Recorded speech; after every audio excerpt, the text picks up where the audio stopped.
మే నెల కూడా ఉడవలే వానలు దంచుతూనే ఉన్నాయి. అందుకే ఇక కూలర్ బంద్ పెట్టి మూలకు పెట్టిన. మళ్ళీ వచ్చే ఏడాదికి బయటకు తీయాలి.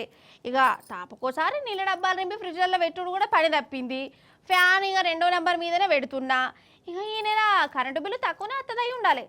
కానీ ఇవాళ నా అవస్థ చూడాలి. ఆఫీస్కి వచ్చేటప్పుడు అంత మబ్బు ఉన్నది, ముసురు పట్టు ఉన్నది. అసలు ఇవాళ ఆఫీసుకు ఓనా పోతే తడుచుకుంటా పోతానా అని ఇదే ఆలోచనలో. ఆఫీస్ వచ్చేదాకా గావరైనా ఇంకో నయం నేను ఆఫీస్ వచ్చినాకనే జరిసేపటికి ఇట్లా వాన పడ్డది. లేకుంటే నా పరిస్థితి ఎట్లుండును. అవు కానీ నేను వాన ముచ్చడి చెప్పక నా గోస చెప్తున్నేంది. నా గోస కాదు, వానతోని జనం ఎట్లా గోసపడ్డారో చూడాల మీరు. అగో చూడుండ్రి.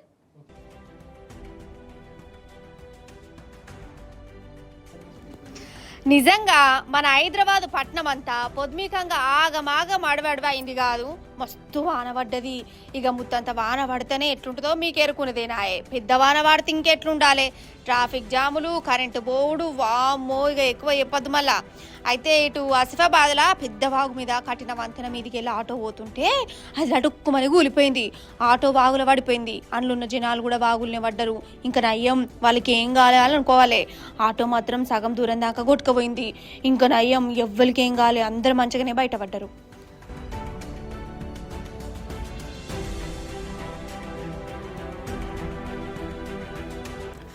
అయితే అదట ఇడిచిపెట్టుర్రి. ఈ నడమంత్రపు వానలు చేయబట్టి మన రైతులు ఎంత గోసపడుతురో మీకు కూడా ఎరక ఏ ఉండాలి. అట్లా గోసపడే దాంట్లో మీరు కూడా ఉండే ఉంటారు, అంతేనా కాదా?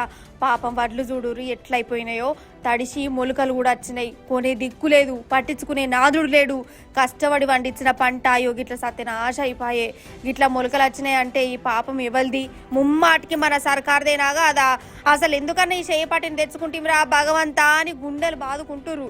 నాకే కళ్ళ పుంట నీళ్ళొస్తున్నాయి. ఏం చేస్తాం?